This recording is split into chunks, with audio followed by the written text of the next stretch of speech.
Welcome to Healing Aspirations and the topic that you have chosen, Unlovable, Feeling Unloved.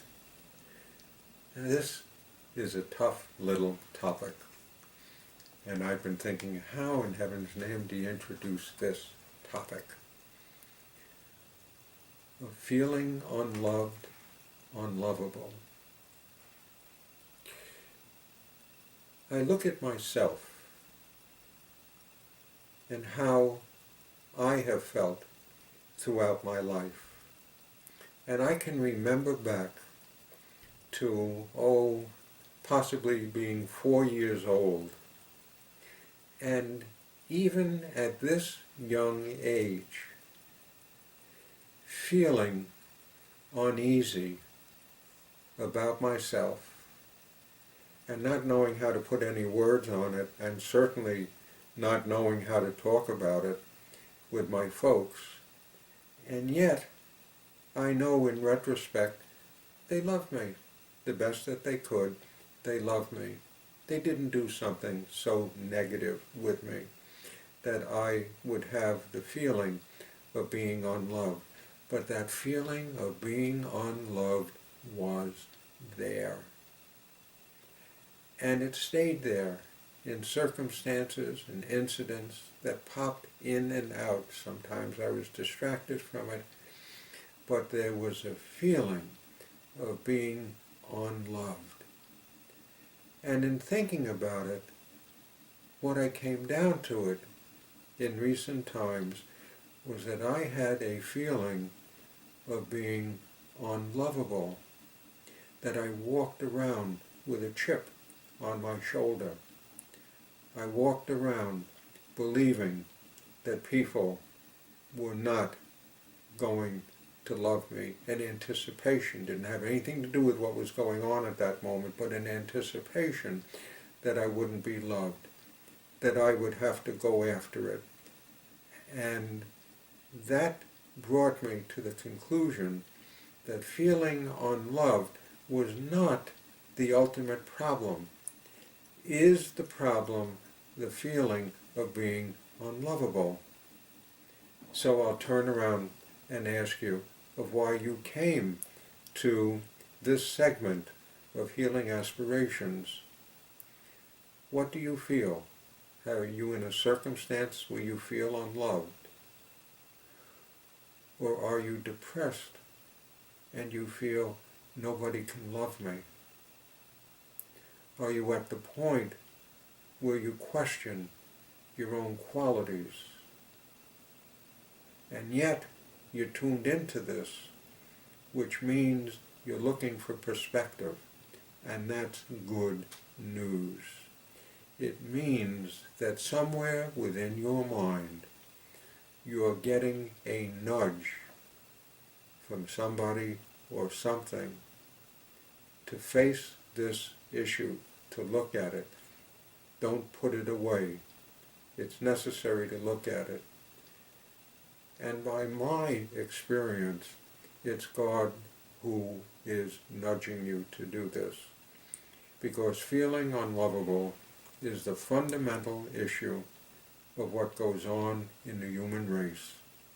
And it is this feeling of being unlovable, of never expecting it from anybody else, and certainly not giving it, which causes the destructiveness of the human race. That century after century, generation after generation, we never change, and we are willing to go out and kill others who we feel are a threat to ourselves. We can look upon others as unlovable. Well, if we see somebody else as unlovable, incapable of being entitled to love, it means somewhere inside of ourselves we feel that about ourselves, and therefore we can feel that about others. It comes down to our feeling unlovable and worthy and deserving of destruction. And this is how we look at the world filled with wars, filled with prejudice, with discrimination, filled with twistedness in the societies that we set up, in which we do not nurture each and every person, believing that everybody is entitled to good medical care, that everybody is entitled to an adequate amount of food, and those things which enable us to survive until we leave this world. There's a feeling in us that we're unlovable. We don't recognize it, and we put it on others that they're unlovable. But if we reach the decision that anybody else is unlovable, is not entitled to love, it comes from us, that we have that feeling about ourselves within it. And I remember these feelings of being unlovable, that I walked around with that chip, that I walked around with the belief that I was different, that people would not be able to give a hoot about me, that I had to struggle with this kind of a thing. This would have to be my struggle to get them to see that I'm of worth.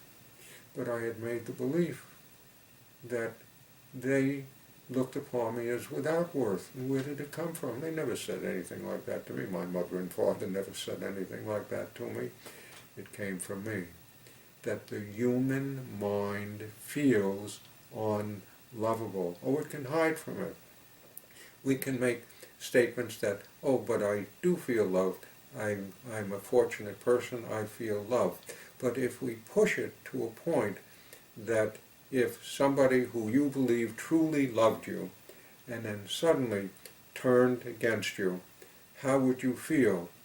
And if it bothered you, it tells you that there is something in you which feels unloved or unlovable if another person can touch that feeling off in yourself. This is the trouble with the human race. How, in heaven's name, do you get rid of the feeling of being unlovable and feeling unloved? Well, the answer is you're not going to be able to change a human mind. It goes through the entire world, always throwing up the idea you're unlovable, somebody doesn't love you. That's the human mind. It goes at it over and over.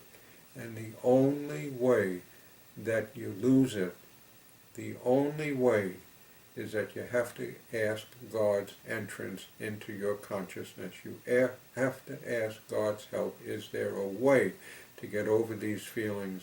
And there is. Oh, thank heavens, there is. There is. And that way is that you ask God to help you deal with the problem when it comes up. Lord, I'm feeling lousy right now. I don't feel loved. But I ask your help to see this the way you want me to see it. Or, Lord, I don't think this other person gives a damn about me.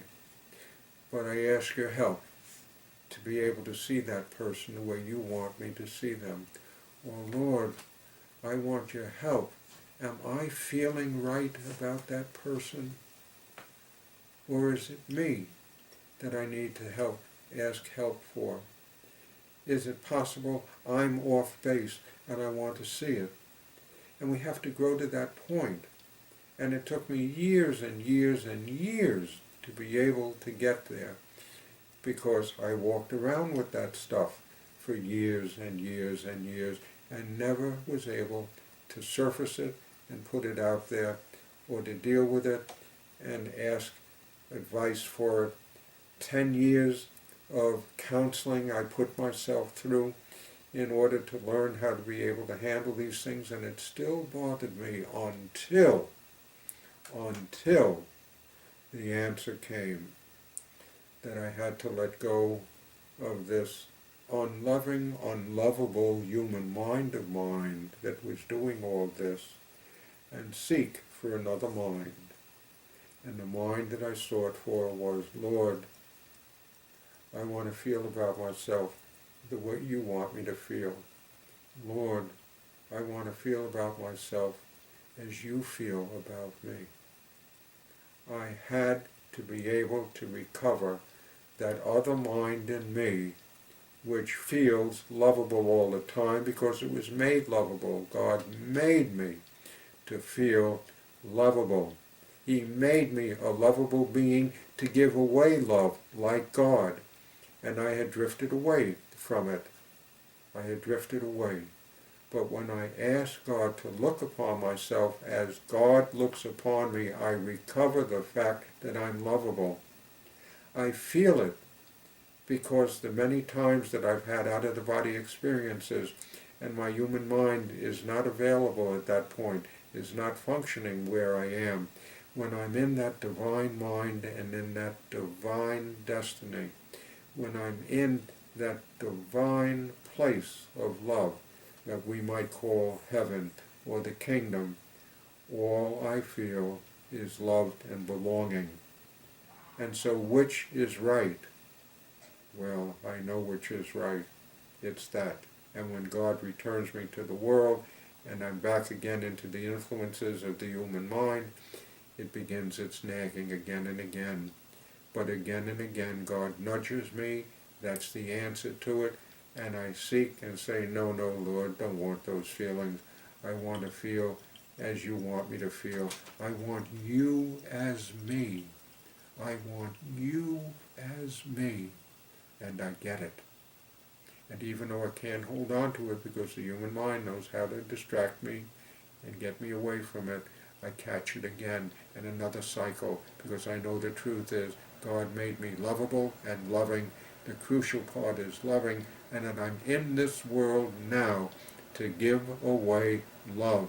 That's why I'm in this world, that God enabled me to finally discover I am loved and I am loving.